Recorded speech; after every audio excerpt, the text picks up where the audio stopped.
ho, ho! Merry Christmas and happy holidays to you all. All right, time for another movie review. The subject matter of this film I'm about to review and make fun of is...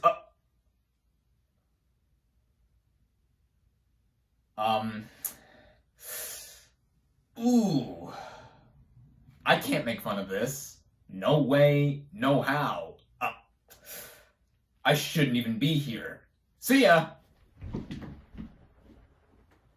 What is up, everybody? Random Man here, and judging from this ridiculous hat I'm currently wearing, it is Christmas time. Yes, as I just said in the intro, Merry Christmas, Happy Holidays to whatever you are celebrating during this time of year, and specifically for today, if you're watching this review as soon as it's been uploaded, Merry Christmas Eve.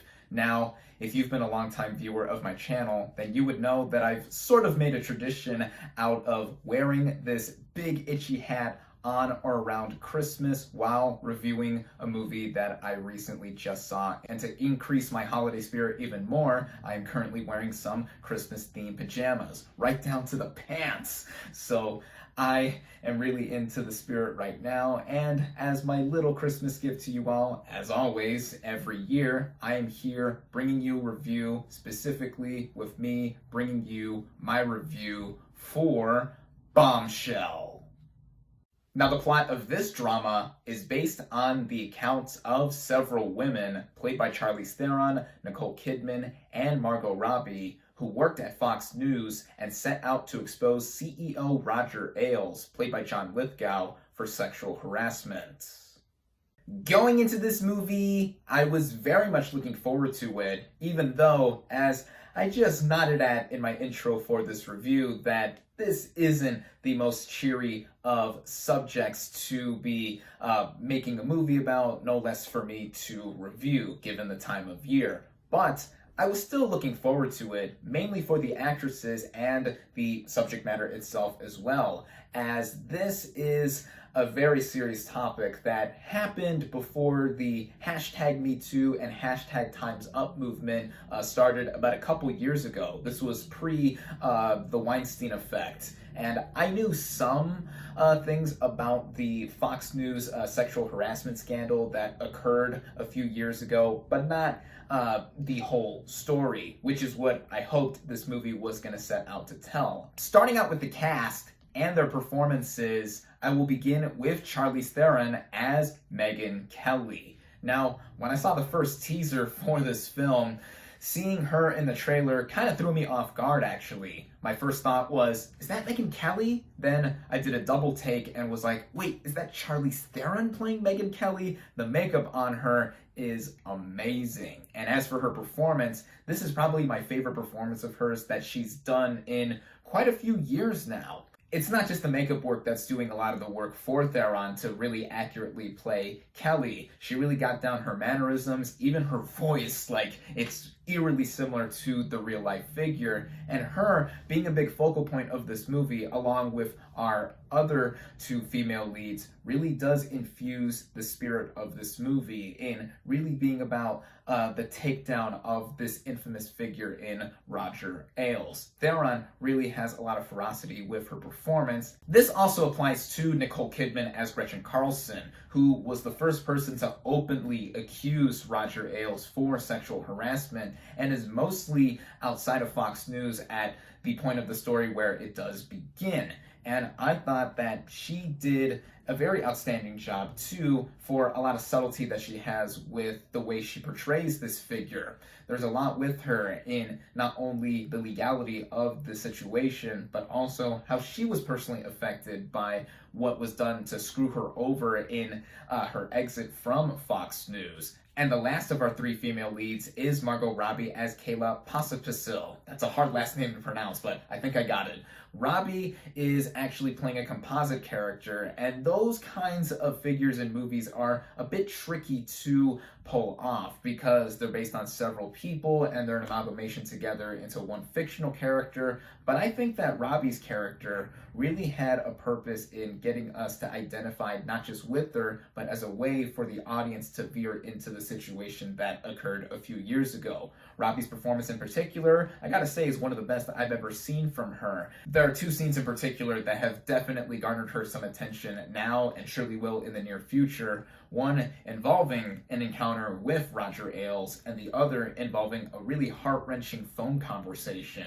There's a slew of other players here in supporting roles or who show up here and there, such as John Lithgow as Roger Ailes. He has a pretty substantial role in this film, and Ailes is a character who, as he's interpreted in this film, is a really mean bastard and can come off as so even if he is trying to maintain his empire that he helped create with Fox News. Lithgow as Ailes is always a reliable actor's actor, and he is giving one of his most memorable performances of recent memory. And a lot of it is due to the fact that there is quite a bit of makeup done on him, like with Theron as Megyn Kelly. He's also wearing a fat suit, and he just got down the appearance of Ailes to a T, along with the makeup and hair department.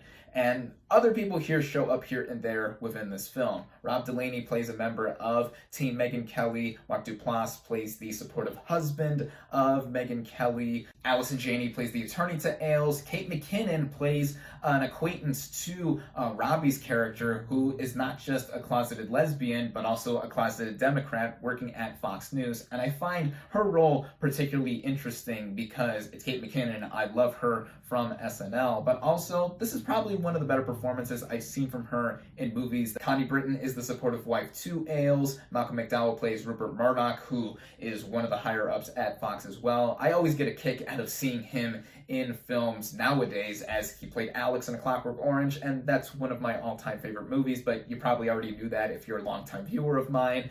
And a smattering of other people show up here and there to really make this film not just an ensemble piece, but one that is brimming with a lot of involvement. The writing of this film was done by Charles Randolph, who was a co-writer on The Big Short, along with the director of that film, Adam McKay, and both of them won the Best Adapted Screenplay Oscar for that movie. And what Randolph does here with sort of a similar subject matter in dealing with a real life event, but also putting a spin on it that made it pretty accessible. Similarly to The Big Short and even Adam McKay's Vice, this is a film that is kind of tongue-in-cheek while also making it broken down to a point where it's not just weaving through a film narrative to where we are involved with the story at hand, but also giving us little bits and pieces into how Fox News works and just the perspective of different characters in the film. The opening of this movie in particular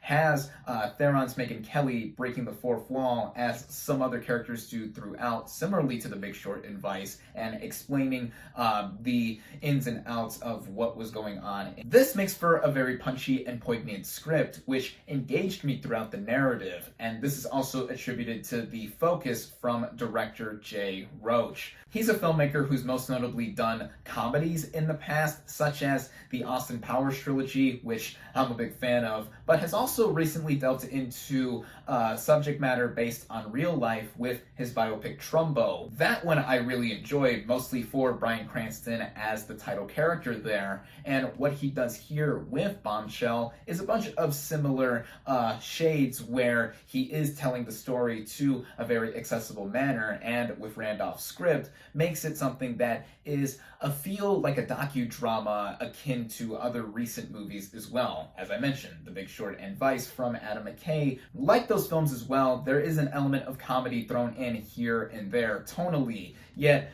for sure in comparison to The Big Short and Vice, this film is much more serious, as the main theme of sexual harassment is no laughing matter at all, yet the film doesn't skimp on a good joke here and there, especially when the satirizing of figures from Fox News, Republicans, conservatives, what have you, are put on display. And it did have me laughing at some moments, but the movie, for the most part, never loses sight as to what it is trying to tell. For its hour and 45 45-ish minute running time, which I felt was well paced for the most part. And going into some of the technical merits in the way this movie is shot, this film, as I mentioned before, in being similar to Adam McKay's recent films, does have that docudrama kind of style, with the camera having a lot of close-ups on our characters' faces, zooms, and even a little bit of shakiness to give it almost a realistic feel, even though this is a film where some characters are played by actors or archival footage is thrown in.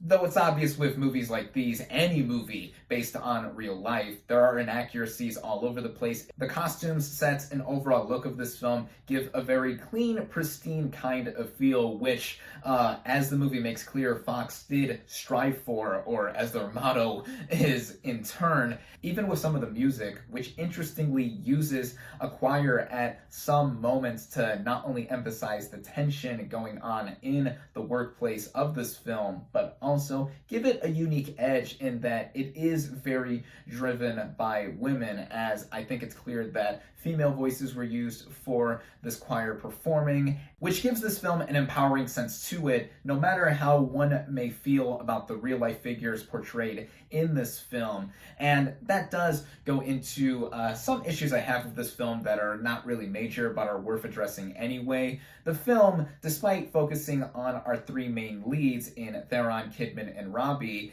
there is a lot of jumping back and forth between not just them, but also some auxiliary or minor characters here and there. I got the impression from watching the trailer of this film and seeing all the marketing that it would be mainly focused on our three leads, which it is, but in some moments it didn't go deeper than I would have expected this film to go into. Like I mentioned before too, there's a lot of fiction being played around with a narrative of this nature, and the political angle too thrown in, given of course how this film is taking place at Fox News, is done to where it is hammering in the point that, yeah, this side of the political spectrum has problems with it. I mean, I don't get very political here on my channel, nor will I inject my own opinion of politics while reviewing this film, but yeah, that's something that people are going to be wary of in the portrayal of certain perspectives. But I think the essence of this movie, getting across what can happen in a work environment, whether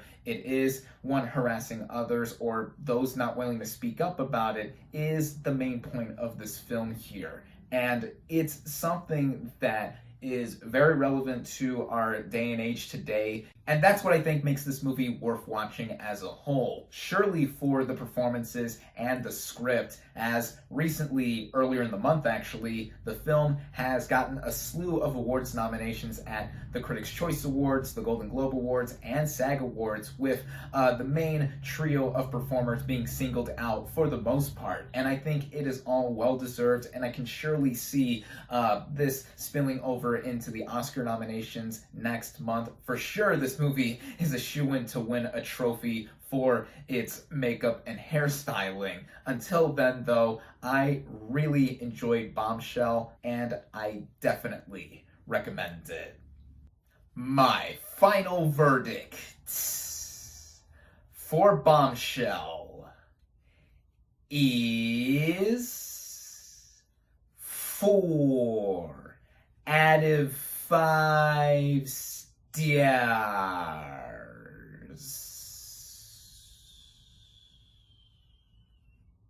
Thank you all, as always, for watching. Be sure to like this video, comment on what you thought of Bombshell, social media links in the description, subscribe to my channel for more, and I'll catch you on the next movie review.